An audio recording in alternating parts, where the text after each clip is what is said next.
The human sat beside the weeping cub by morning it slept, holding her hand. Part 1. The alarm came at 0300 hours. Sarah Chen was 3 hours into her sleep cycle when the sharp sound cut through her dreams. She sat up in the darkness of her cabin, her heart racing. The red emergency lights were flashing along the walls. She pulled on her uniform and ran to the bridge. The corridors of the Meridian's Hope were quiet except for the sound of her boots against the metal floor. Other crew members were already moving, but everyone was silent. An emergency at this hour meant something serious. Captain Rodriguez was standing at the main console when Sarah entered. His face was lit by the blue glow of the screens. He looked tired. He always looked tired these days. Chen, good. You're here. He pointed at a screen. We picked up a signal. Very faint, coming from the asteroid field ahead. Sarah moved closer to look. The signal was weak, but it was there. A pattern. Not natural. Someone had made it. Someone was calling for help. How old is it? She asked. The communications officer, Lieutenant Park, shook his head. The computer says it's ancient. Maybe 200 years. Maybe more. 200 years. Sarah felt a chill. That was before humans had left their solar system. Before they had met any other species. Before everything changed. Can you identify the language? Captain Rodriguez asked. Park typed on his console. The AI is working on it. Wait. It says Vrelnari. Everyone on the bridge became very still. Sarah knew why. The Vrelnari were extinct. Everyone knew this. They had died out in a war 2 centuries ago. Their whole species gone. There were no Vrelnari left anywhere in the galaxy. That's impossible, someone whispered. The signal is real, Park said. It's definitely Vrelnari. It's a distress call. It's asking for help. Captain Rodriguez looked at Sarah. How dangerous is that asteroid field? Sarah checked her screens. Not too bad. We can send a shuttle. It will be slow, but it's safe enough. I don't like this, the first officer said. That signal is 200 years old. Whatever sent it is dead. We should report it and move on. The captain was quiet for a long moment. Sarah watched him.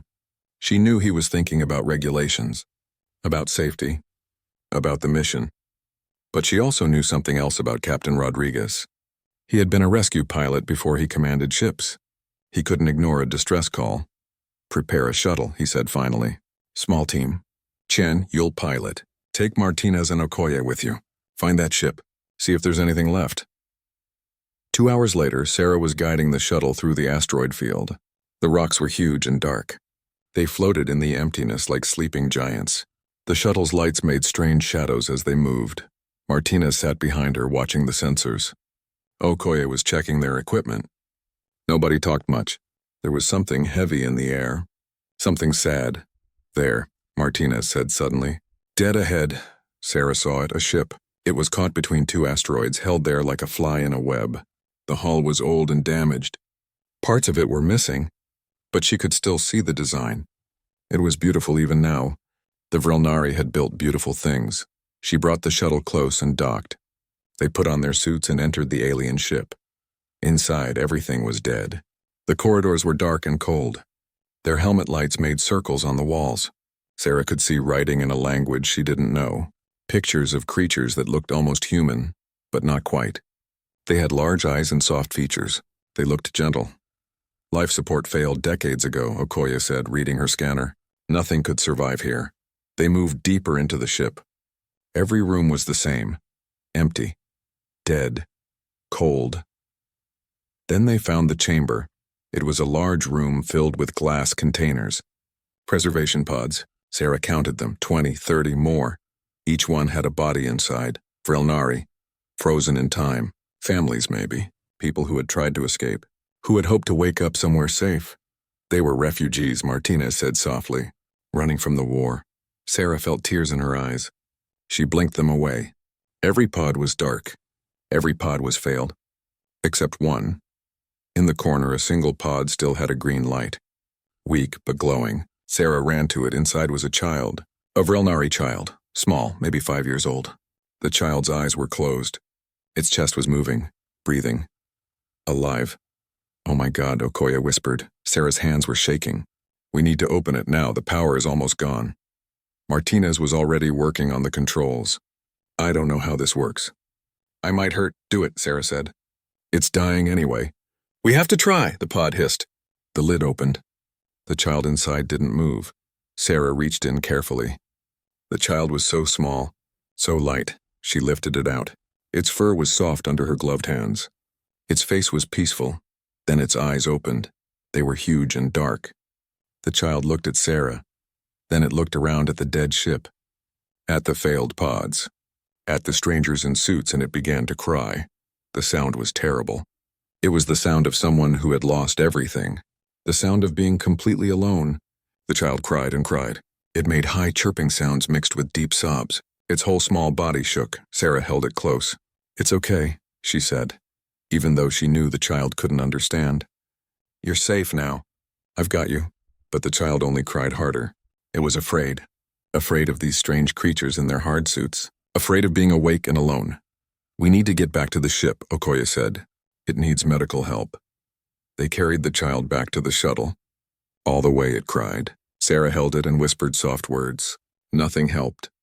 The child was lost in its fear and grief. Back on the Meridian's Hope, Dr. Yuki examined the child. The whole medical bay heard the crying. It was a sound that made everyone stop and listen. It made them sad. "It's a male," Dr. Yuki said. "About 5 years old by their growth patterns, malnourished, traumatized, but alive. Will he survive?" Captain Rodriguez asked. "I don't know. He won't let me near him. He screams when anyone approaches, except—" Dr. Yuki looked at Sarah. "Except you." It was true. When Sarah had put the child down, it had reached for her. When she stepped away, it cried harder. When she came close, it stopped. It just stared at her with those huge dark eyes. "What's your recommendation?" the captain asked the doctor. "Chen stays with him, at least for tonight. We need to stabilize him. Then we can contact the Galactic Concordance. They'll know what to do with the last Relnari." The last Relnari? The words hit Sarah like a weight. This child was the last. The only one. The last member of an entire species. "I'll stay," Sarah said quietly. That night, Sarah sat in the medical bay with the child. They had given him a name. Cree. It was the closest human sound to what they thought his species might have called young ones. Cree sat in the corner of the room, crying. His whole body shook. He wouldn't eat. He wouldn't drink. He wouldn't let anyone touch him. But when Sarah sat down slowly on the floor away from him, he stopped crying for a moment. He watched her. Sarah didn't move. She just sat. Then very quietly she began to hum. It was an old song her mother had sung to her, a lullaby from Earth. Cree's crying became softer. He was listening. Sarah kept humming. She didn't look at him directly. She just hummed and looked at her hands. After a long time, she heard a small sound. Cree was moving. Coming closer, she kept humming, kept still. Cree came closer, closer, until he was right beside her. Then very carefully he touched her hand with his small paw. Sarah looked down. 3 small fingers wrapped around one of hers. Cree was looking up at her. His eyes were full of tears, but he had stopped crying. "It's okay," Sarah whispered. "You're not alone. I promise. You're not alone." Cree made a soft sound, not a cry. Something else. Something that sounded like hope. And somewhere in that dark medical bay, surrounded by the stars, 2 beings from different worlds found each other. 1 human. 1 alien, both lost, both afraid, both alone, but together they were something more. The human sat beside the weeping cub by morning it slept, holding her handpart. 2 Sarah stayed with Cree all through the night. The medical bay was quiet except for the soft hum of machines. The lights were turned down low. Outside the windows, stars moved slowly past. Cree sat close to Sarah now. He held her hand tightly with his small paw. His eyes were still wet with tears, but he had stopped crying. He watched her face carefully, as if he was afraid she might disappear. Sarah didn't move much. She knew sudden movement scared him. She just sat and hummed quietly. Sometimes she talked to him in a soft voice. "You're safe here," she said. "I know you're scared. I know you miss your family. But you're not alone." Cree tilted his head. He didn't understand the words, but he seemed to understand the tone. His large ears twitched. They were soft and covered in short gray fur. Dr. Yuki came in quietly. She carried a tray with food.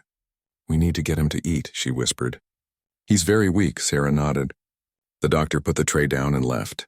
On it were different foods, fruits, vegetables, Protein bars. The ship's computer had tried to guess what Vrel Nari ate based on old records. Kree looked at the food. Then he looked away. He pressed closer to Sarah. "Are you hungry?" Sarah asked.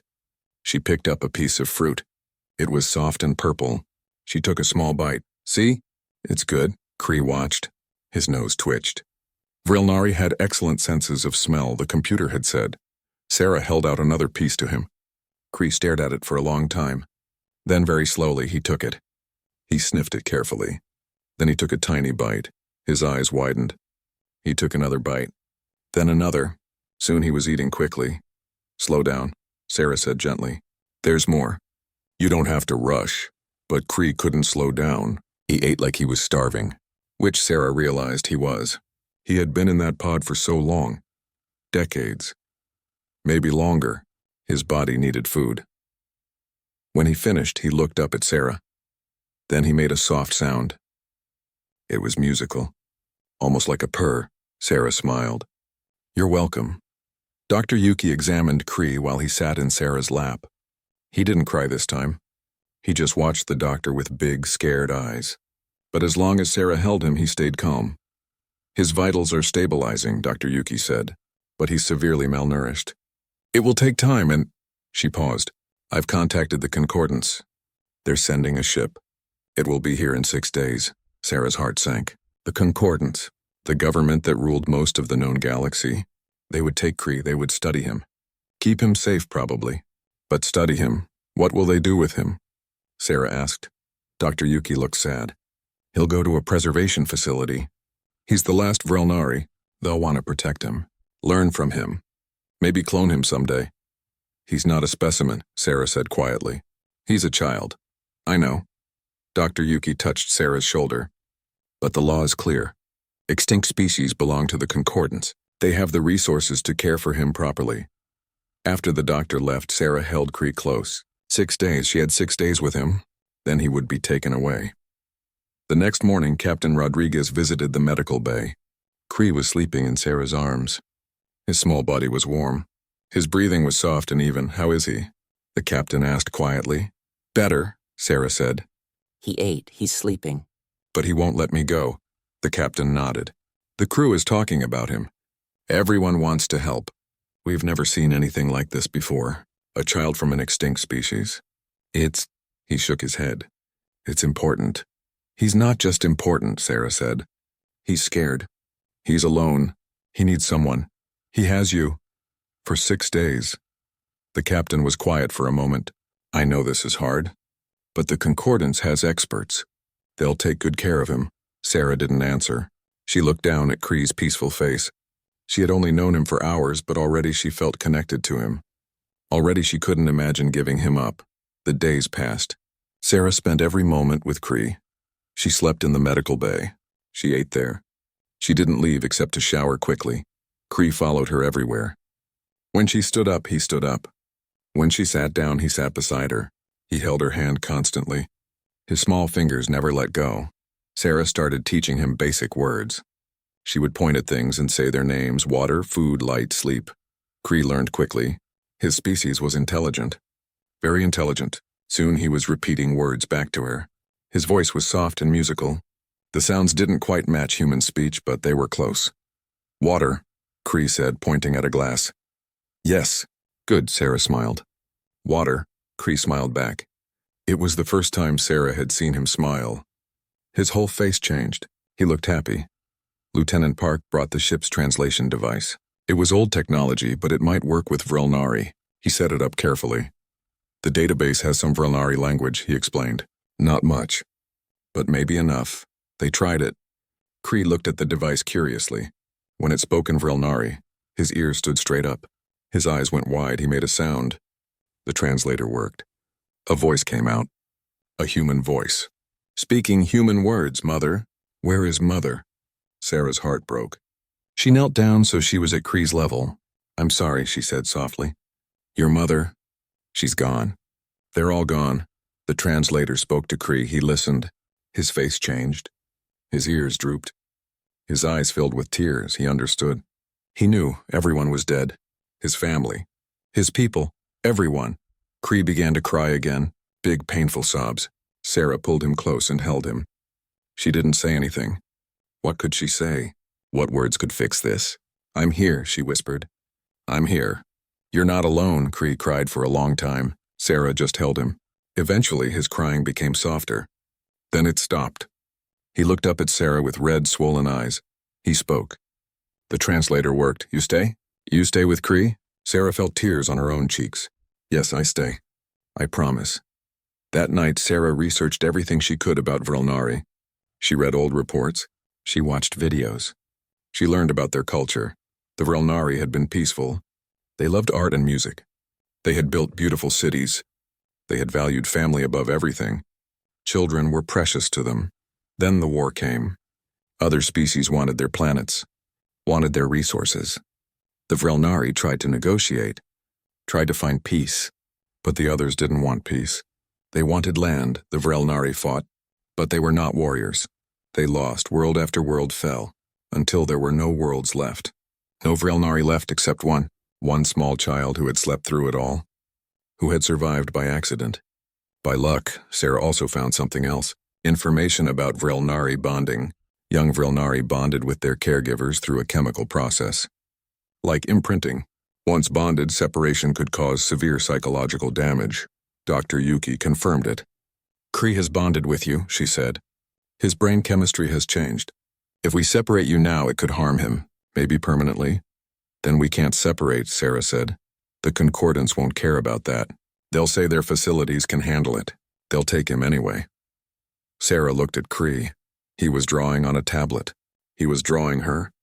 Beside her, he had drawn himself. Two figures holding hands. On the fifth day, Cree spoke more words. He was learning fast. He asked questions. Simple ones. "Where is this place?" "This is a ship. We travel through space. Where do we go?" Sarah hesitated. We're exploring. Looking for new things. Can Cree explore too?" "Yes, you can explore," Cree smiled. Then he asked another question. The question Sarah had been dreading. "Sarah stay with Cree always?" Sarah pulled him close. She couldn't lie, but she couldn't tell him the truth either. In one day the Concordance would arrive. In one day they would take him away. "I will stay as long as I can," she said. "I promise." That night Cree couldn't sleep. He tossed and turned. He whimpered. Sarah held him and hummed. She sang soft songs. Eventually he calmed. He looked up at her in the darkness. His eyes reflected the starlight from the windows. "Sarah," he whispered. "Yes? Sarah is Cree's family now?"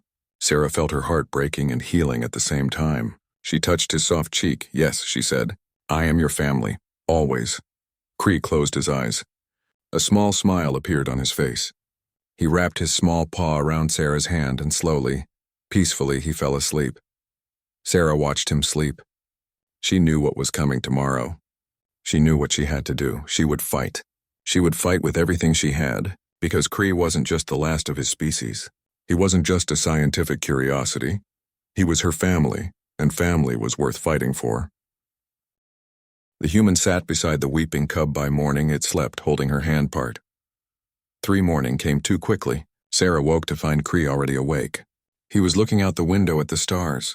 His expression was sad. "Good morning," Sarah said softly. Cree turned to her.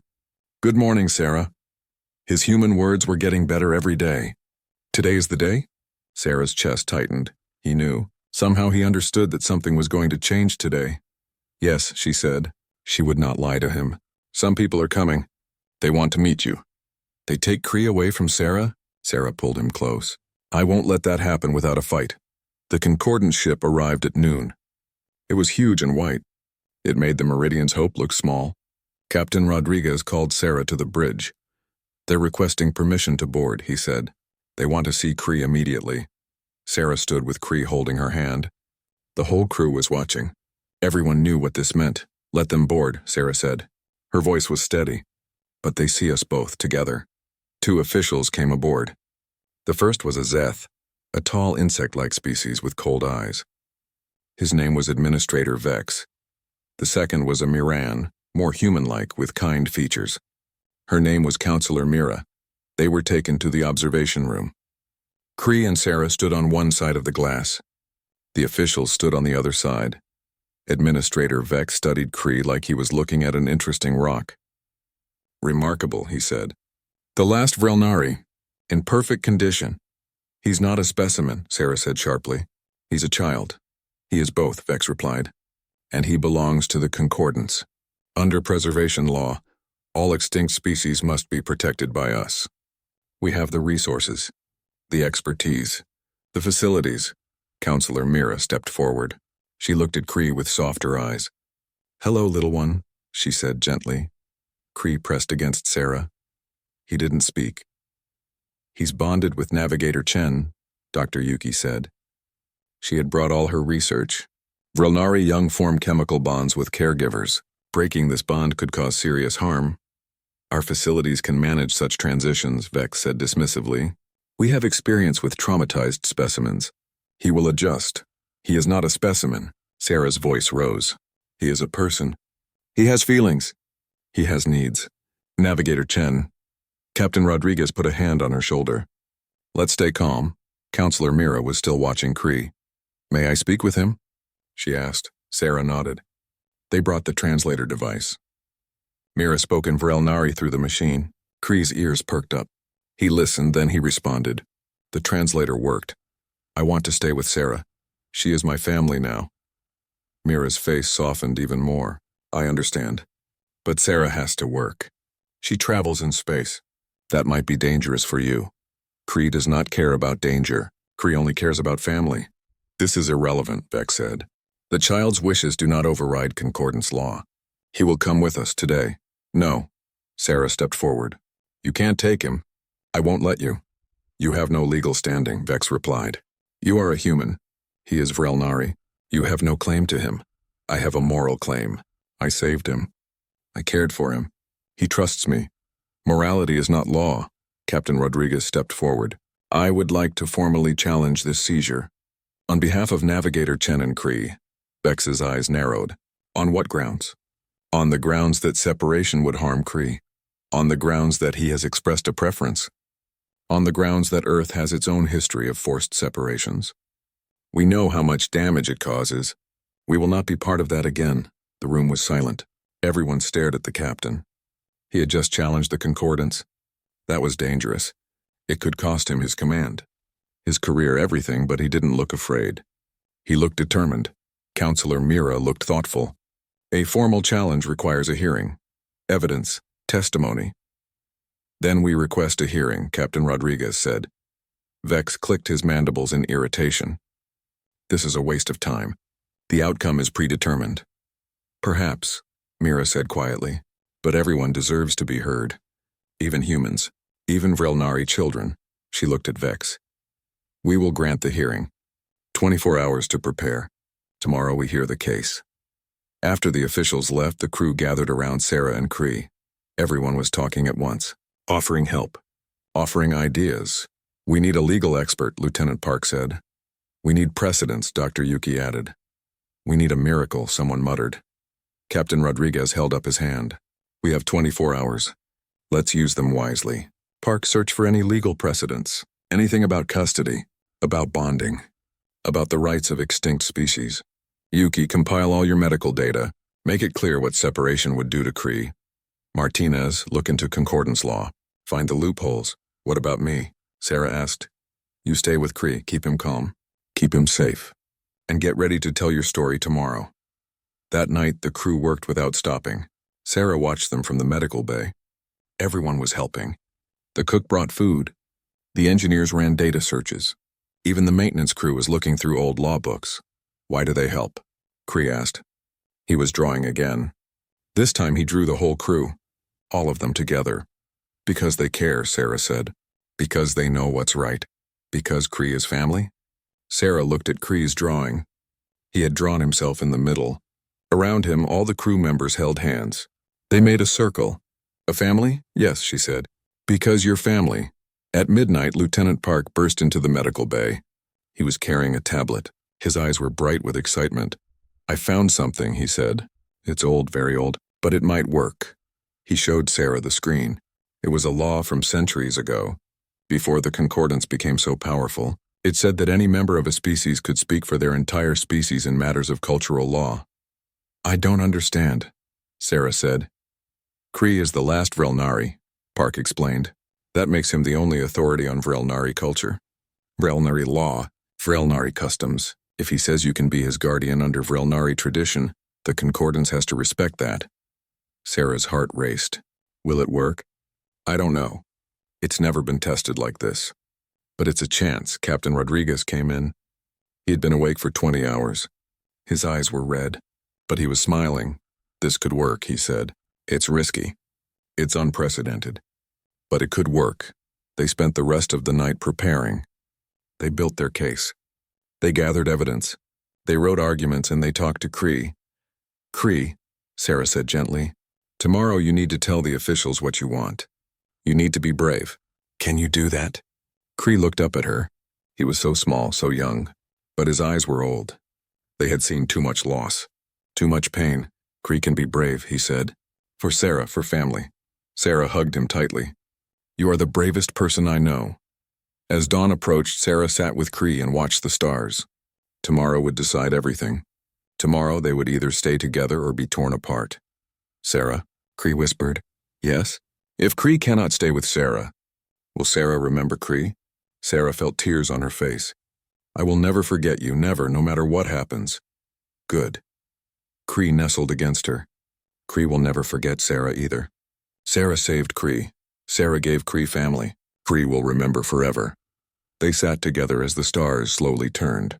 Two beings from different worlds. Two souls who had found each other in the vast darkness of space. Tomorrow they would fight. Tomorrow they would stand before the Concordance and demand to be heard. Tomorrow they would show the galaxy what family really meant. But tonight, they just held each other. And hoped. The human sat beside the weeping cub by morning it slept, holding her hand. Part 4. The hearing room was cold and formal. It was on the Concordance ship in a chamber made of white metal and glass. Sarah walked in holding Kree's hand. The small Vrelnari looked around with wide eyes. On one side sat Administrator Vex and his team. They had stacks of documents. They looked confident. On the other side sat Counselor Mira and 2 other judges. They would decide Kree's fate. Captain Rodriguez stood with Sarah. Lieutenant Park and Dr. Yuki sat behind them. The rest of the crew watched from screens on the Meridian's Hope. Everyone wanted to see what happened. This hearing will now begin, Counselor Mira said. Her voice was calm but serious. We are here to determine the custody of the Vrelnari child known as Kree. Administrator Vex will present the Concordance position first. Vex stood. He was tall and imposing. The law is clear, he began. All extinct species fall under Concordance protection. We have facilities designed for this exact purpose. The child will receive medical care, education, and preservation of his genetic material. He will live in comfort and safety. In a cage, Sarah said quietly. Navigator Chen, you will have your turn to speak, Mira said gently.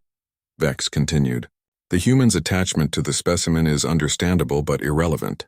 She is not qualified to care for an extinct species. She has no training, no resources, no legal standing. What about the bond? Captain Rodriguez asked. Dr. Yuki has documented the neurochemical attachment between Kree and Navigator Chen. Separation could cause permanent psychological damage. Our facilities are equipped to handle such transitions, Vex replied. We have specialists who deal with traumatized specimens regularly. He keeps calling Kree a specimen, Sarah said, her voice rising. He's not a specimen. He's a child. Navigator Chen.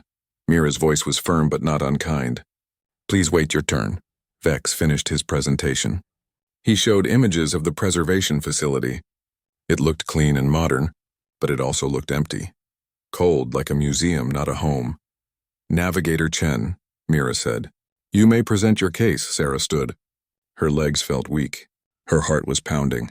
But she looked at Kree and he gave her a small, brave smile. That gave her strength. 6 days ago, we found Kree on a dead ship, she began. He was the only survivor. He had been asleep for 200 years. When he woke up, everyone he knew was gone. His family, his people, everything. She took a breath. He was terrified. He cried for hours. He wouldn't eat, wouldn't let anyone near him. But slowly he began to trust me. He bonded with me, not because I'm special, But because I was there, because I stayed. That does not constitute legal guardianship, Vex interrupted. I'm not finished, Sarah said firmly. Kree has formed a bond with me. Dr. Yuki's research shows this. Breaking that bond would hurt him. Maybe permanently. The Concordance says they can handle it. But why should they have to? Why should Kree suffer more than he already has? Because the law requires it, Vex said. Then the law is wrong. Sarah's voice echoed in the chamber. The law shouldn't cause harm. It should prevent it. Kree doesn't need a facility. He needs a family. He needs love.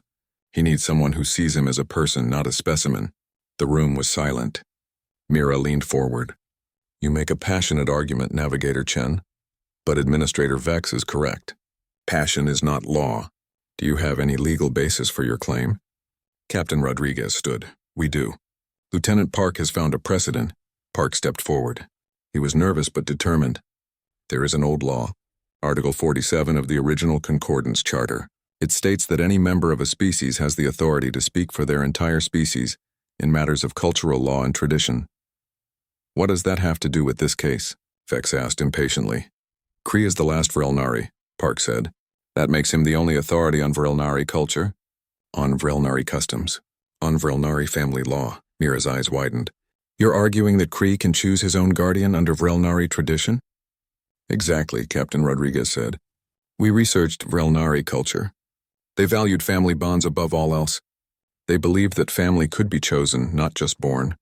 If Kree chooses Sarah as his family, that is a valid Vrelnari custom, and the Concordance must respect it. Vex stood quickly. This is absurd. The child is 5 years old. He cannot make such decisions. Why not? Sarah asked. You were going to take him away without asking what he wanted. At least let him speak. Let him tell you what he needs. Mira looked thoughtful. She turned to her fellow judges. They whispered together. Finally she nodded. We will hear from Kree, she said. Bring the translation device. The device was brought in. Kree looked at it. Then he looked at Sarah. She knelt down beside him. You can do this, she whispered. Just tell them the truth. Tell them what you feel. Kree nodded. He stepped forward. He looked so small standing in front of the judges. But he stood straight. He was brave. Mira spoke to him gently through the translator. Hello, Kree, do you understand why we are here? Kree's voice came through the device. Yes, you want to take Kree away from Sarah. We want to take you somewhere safe, Mira said. Somewhere you can be cared for properly. Kree is safe with Sarah, he replied. Sarah saved Kree. Sarah feeds Kree. Sarah holds Kree when Kree is scared. Sarah is Kree's family now. But Sarah has to work, Mira said. She travels in dangerous places. What if something happens to her? What if you get hurt? Kree was quiet for a moment. Then he spoke. His words were clear and strong. Kree's first family is gone. Kree's home is gone. Kree's people are gone. Everything is gone. Kree woke up alone in the dark. Kree was so scared. Kree wanted to die. Sarah felt tears on her cheeks. The whole room was silent. Then Sarah came, Kree continued. Sarah held Kree. Sarah sang to Kree. Sarah made Kree feel safe. Sarah gave Kree a reason to live. Sarah is not Vrelnari, but Sarah is Kree's family. The only family Kree has now. He turned to look at Sarah. Kree chooses Sarah. Forever. The room was absolutely still. Even Vex said nothing. Mira had tears in her eyes. Thank you, Kree, she said softly. You are very brave. Kree ran back to Sarah. She picked him up and held him tight. The judges will discuss this matter, Mira said. We will give our decision in 1 hour. The longest hour of Sarah's life began. She sat with Kree in a waiting room. The crew sent messages of support. Everyone was watching. Everyone was hoping. Sarah? Kree whispered. Yes? Did Kree do good? You did perfect, Sarah said. You were so brave, so strong. I'm proud of you. If they take Kree away, Kree will always remember Sarah. Always. And I will always remember you. Sarah said, no matter what happens. Finally, they were called back. The judges sat in their places. Mira looked serious. This has been a difficult decision, she began. The law is clear on one side, but compassion is clear on the other. We have debated extensively. Sarah held Kree closer. Her heart was pounding. Administrator Vex argues that concordance law requires Kree to enter a preservation facility. Mira continued. And he is correct. That is what the law says. Sarah felt her hope dying. However, Mira said, and Sarah's head snapped up, Captain Rodriguez and Lieutenant Park have presented a valid legal argument. Article 47 does give cultural authority to the last member of a species, and Cree has clearly expressed his choice under what we accept as Vrelnari custom. Furthermore, one of the other judges added, I have experience with extinct species preservation. My own people were once on the brink. We were treated as specimens, as things to be studied. It nearly destroyed our culture, our spirit, our will to survive. This was Counselor Mira speaking now. Her voice was heavy with emotion. I know what it is to be the last, to be alone, to be treated as a curiosity rather than a person. I will not allow that to happen to this child. She looked directly at Sarah and Cree. This tribunal recognizes Cree's right to choose his family under Vrelnari cultural law. We grant custody to Navigator Sarah Chen. The room exploded. Vex was shouting. Captain Rodriguez was smiling. Dr. Yuki was crying. And Sarah was holding Cree, both of them shaking with relief and joy. This is not over, Vex declared. I will appeal. I will take this to the highest courts. You may appeal, Mira said calmly. But until then, this decision stands, and I will personally ensure it is enforced. She stood and walked over to Sarah and Cree. She knelt down to Cree's level. You are very special, little one, she said through the translator. Not because you are the last Vrelnari, but because you are brave. Because you know what matters. Family matters. Love matters. Never forget that. Cree will not forget, he said. Thank you for understanding, Mira smiled. Then she looked at Sarah. There are conditions. You must undergo training in xenoparental care. You must submit to regular check-ins, and you must relocate to a station where Cree can interact with other species. Learn, grow, have a life. I accept all of it, Sarah said immediately. Anything, everything. Good, Mira stood. Then this hearing is concluded. Take care of each other. Back on the Meridian's Hope, the crew celebrated. Everyone was happy. Everyone was relieved. They had done it. They had won. Sarah sat with Cree in her cabin. He was tired from the day. His eyes were heavy, but he was smiling. We stay together? He asked sleepily. We stay together, Sarah confirmed. Always, I promise. Good, Cree yawned. Cree is happy. Me too, Sarah whispered. As Cree fell asleep in her arms, Sarah looked out at the stars. They had fought. They had won. They were a family now. Not by blood, not by spee. The human sat beside the weeping cub by morning. It slept holding her hand. Part 5.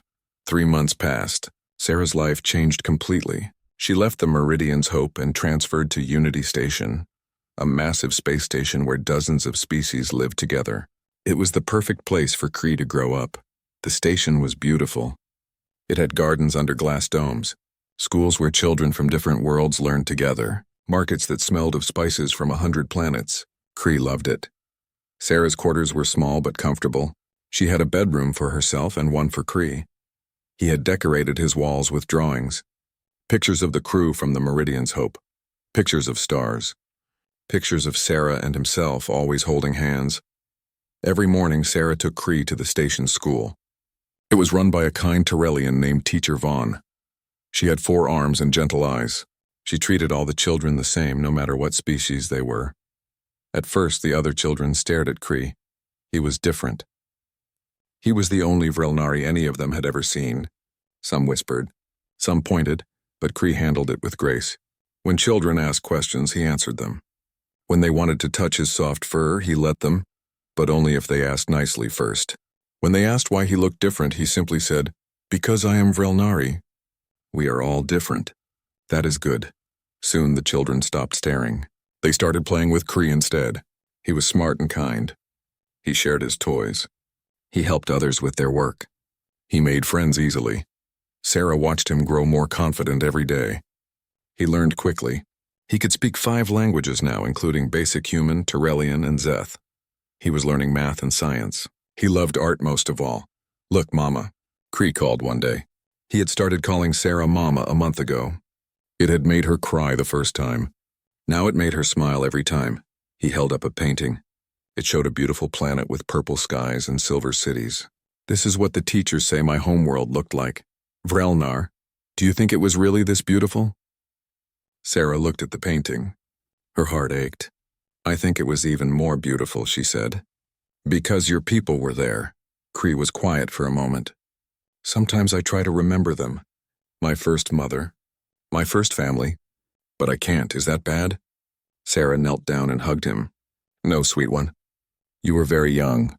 It's okay not to remember. But we can learn about them together. We can keep their memory alive. Will you help me? Cree asked.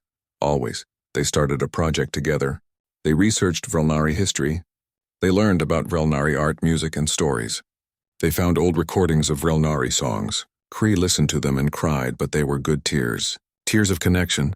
I can feel them, he said one night. When I hear the music, I feel my people. They're not gone.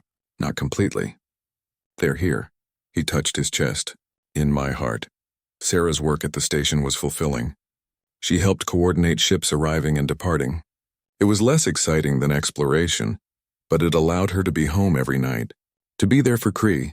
Captain Rodriguez visited once. The whole crew of the Meridian's Hope came with him. They brought gifts for Cree, books, toys, a model of the ship where they had found him. Cree hugged everyone. You are all my family too, he said. You saved me. You fought for me. Cree loves you. There wasn't a dry eye in the room. Dr. Yuki conducted her regular checkups. Cree was thriving. He had gained weight. His health was excellent.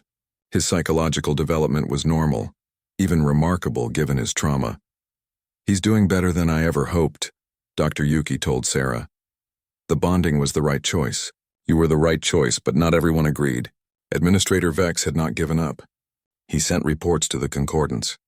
He argued that Cree should still be moved to a preservation facility. He claimed that Sarah was not properly equipped to preserve Vrelnari culture. Counselor Mira reviewed every report. She visited the station twice. She watched Cree at school. She saw him playing with friends. She saw him laughing. She saw him living. This is what preservation means, she told Vex during one of her visits. Not keeping a specimen in a box, but allowing a culture to live and grow through the people who carry it. Cree is learning about his heritage. He is sharing it with others. That is true preservation.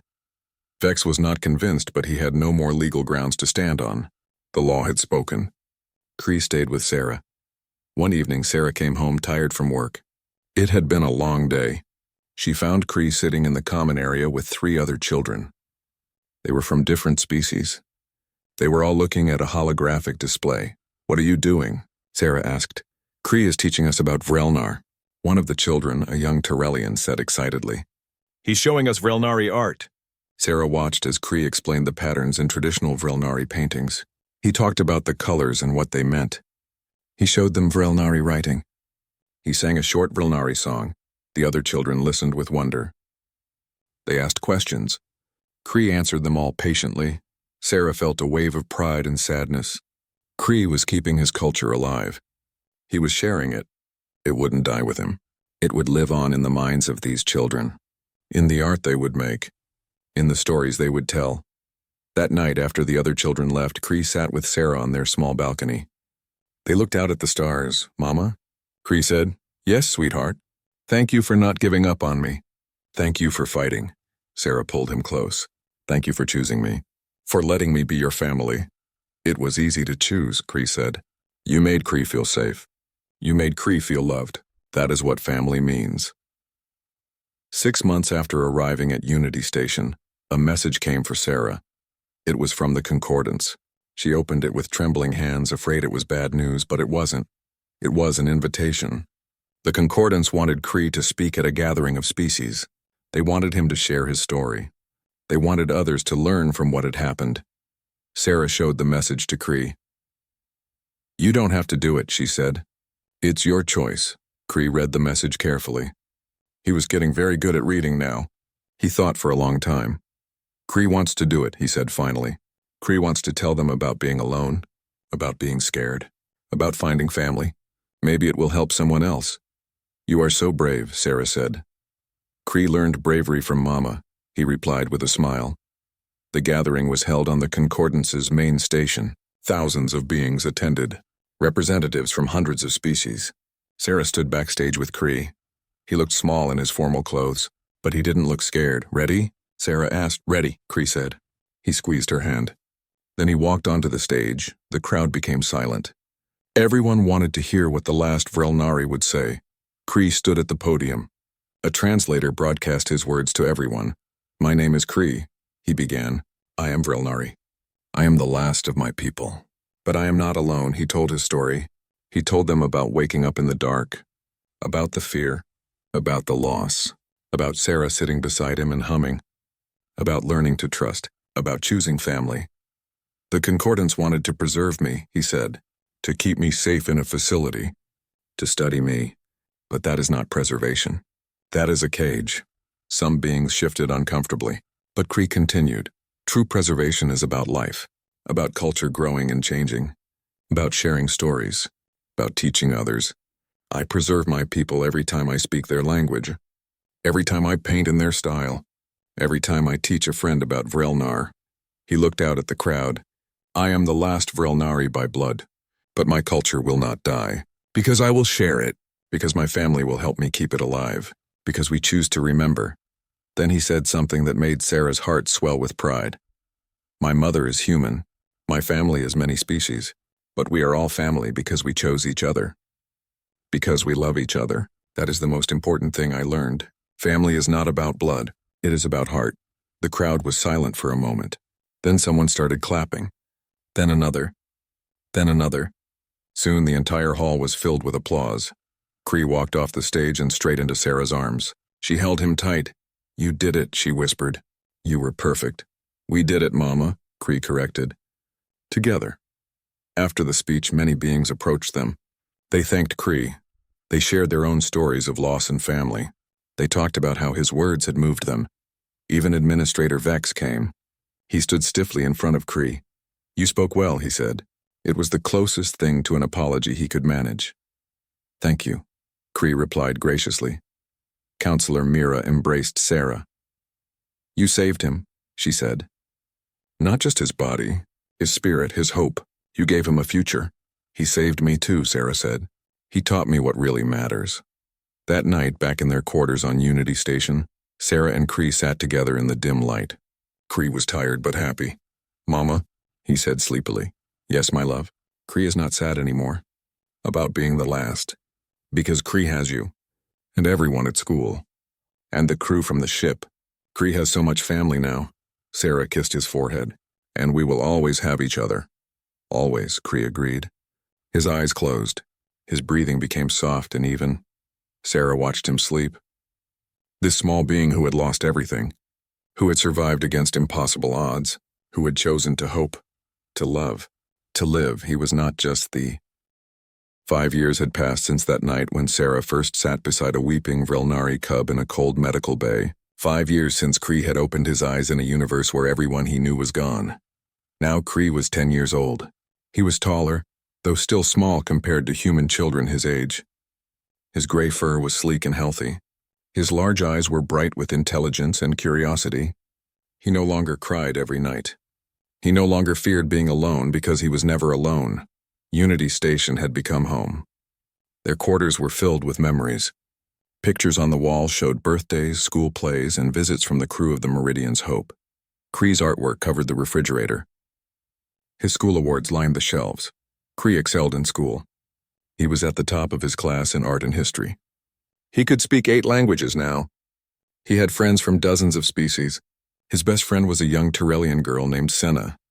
They spent hours together drawing and talking about their dreams. "I want to be an artist," Kree told Sarah one evening. They were preparing dinner together, something they did every night. "I want to paint pictures of Vrelnar, of all the worlds that are gone, so people remember them." "That's a beautiful dream," Sarah said. "Your people would be proud." "Do you think they would?" Kree asked. "Even though I don't remember them well?" "Especially because of that," Sarah said. "You keep them alive not through memory, but through love, through effort, through choice." "That's even more powerful." Kree had started a project at school. He was creating a digital archive of Vrelnari culture. He gathered every piece of information he could find. Songs, stories, art, history. He interviewed scholars. He studied old recordings. He was building something that would last forever. Other beings contributed to the archive. They sent him materials. They shared research. The archive grew larger every day. It became a resource that beings from across the galaxy could access. "You're not just preserving your culture," Teacher Vaughn told him. "You're sharing it. You're letting it grow. That's what all cultures need to survive." But it wasn't all easy. Kree still had hard days. Days when the weight of being the last pressed down on him. Days when he wondered what his life would have been like if his people had survived. On those days, Sarah was there, just like she had been on that first night. She sat with him. She listened. She held him when he needed to cry. "It's okay to be sad," she told him. "It's okay to grieve. You lost something precious. That pain doesn't just go away."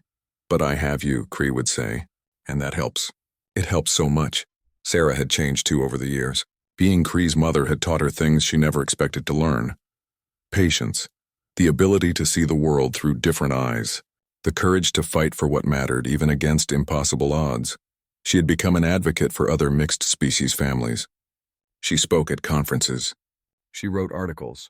She helped other beings who wanted to adopt children from different species. She showed them that love could cross any boundary. "You changed the galaxy," Counselor Mira told her during one of her regular visits.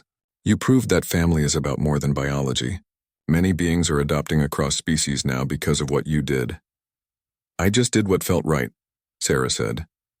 "That's what heroes always say," Mira replied with a smile. One day, a message arrived. It was from a research station at the edge of known space. They had discovered something. Something important. They had found genetic samples, Vrelnari genetic samples, preserved by accident in an old scientific outpost. The samples were viable. "They want to know if you'll consider cloning," the message said. They could bring back more Vrelnari. Kree wouldn't be the last anymore. Sarah showed the message to Kree. He read it slowly. His face was unreadable. "What do you think?" Sarah asked. "This is your decision." Kree was quiet for a long time. He looked out the window at the stars. Finally he spoke. "I want to say yes," he said. "Part of me wants it very much. To have others like me. To not be alone in my species, but," Sarah prompted gently. "But it would not bring my people back," Kree said. "Clones would have Vrelnari bodies. But they would not have Vrelnari culture. Not really. They would not remember Vrelnar. They would not know the songs or the stories. They would be new beings." "Now my people returned," he turned to Sarah. "Mama, I think being the last is okay now. Because I'm keeping my people alive in a different way. Through art. Through the archive. Through teaching others." "That's enough," Sarah hugged him. "Are you sure?" "We can think about it more." "I'm sure," Kree said. "My people live on in me. In what I create. In what I share. That's the legacy I want to leave. Not copies, but understanding." They sent their answer to the research station. The genetic samples would be preserved for the future. Maybe someday they would be used. But not now. Not yet. That summer, Kree had his first art exhibition. It was held in Unity Station's main gallery. He had created a series of paintings showing Vrelnari life. Some were based on historical records. Others were from his imagination.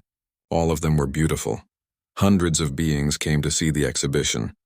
They walked through the gallery in silence, looking at the paintings. Many were moved to tears. They saw a civilization that had been lost, a culture that had been destroyed. But also hope, beauty, life continuing. At the opening ceremony, Kree gave a short speech. He was nervous, but Sarah stood beside him. That gave him courage. "These paintings are my gift to my people," he said. "I cannot bring them back. But I can show the galaxy what we were, what we valued, what we loved. I can make sure we are never forgotten." He paused, then continued.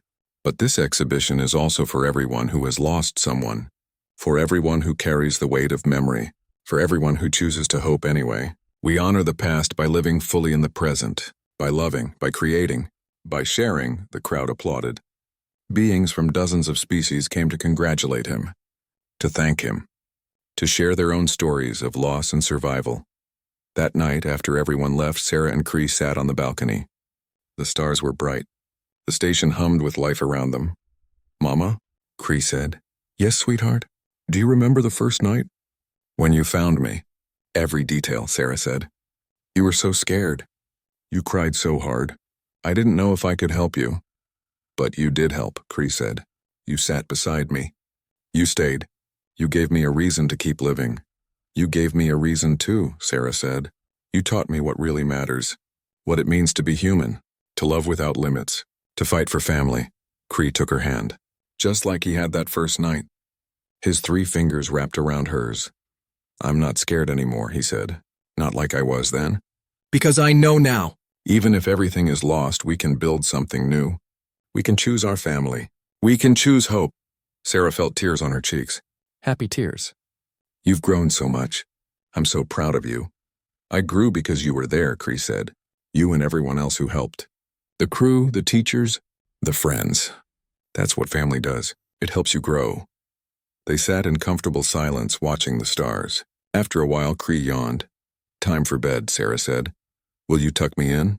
Cree asked. He was getting older, but he still liked this ritual. Always, Sarah said. In his room, Cree climbed into bed. Sarah pulled the blanket up and sat on the edge of the bed, just like she had done countless times before. Mama, Cree said sleepily. Yes? Thank you. For everything. For saving me. For loving me. For being my family. Thank you for letting me, Sarah whispered. Thank you for choosing me. For trusting me. For teaching me how to love. Cree smiled. His eyes were closing. We chose each other, he murmured. That's what makes it special. Sarah kissed his forehead. Good night, my love. Good night, Mama. She stood to leave, but Cree reached out. His small paw found her hand. Just like that first night. Just like every night since then, stay? He asked. Just for a little while. Of course, Sarah said. She sat back down, and so she sat, just as she had 5 years ago, beside a Vrelnari cub who was no longer weeping, who was no longer alone, who was no longer lost. Cree's breathing became slow and steady. His grip on her hand relaxed but didn't let go. He was sleeping peacefully now. No nightmares, no fear, just dreams. Sarah watched him sleep. She thought about that first night, about how scared she had been, about how uncertain everything was, about how she almost hadn't fought for him, but she had fought. The whole crew had fought. They had shown the galaxy something important. That family was not about species or biology. It was about choice, about love, about staying. And in doing so, they had saved more than one life. They had saved a culture, a heritage, a legacy. Through Cree, the Vrelnari would live on, not as they were, but as something new, something that grew and changed and touched countless lives. That was the human gift to the galaxy, not superior technology, not military might, not cunning or strategy. It was the simple act of sitting beside someone who was weeping, of staying when it would be easier to leave, of choosing love over convenience, of fighting for family no matter what form it took. Sarah felt Cree's hand in hers. She felt the warmth of his small body. She heard his peaceful breathing, and she knew this was what it meant to be human. This was what made humanity special in a galaxy of wonders, the capacity to love without limits, the courage to choose family, the strength to stay,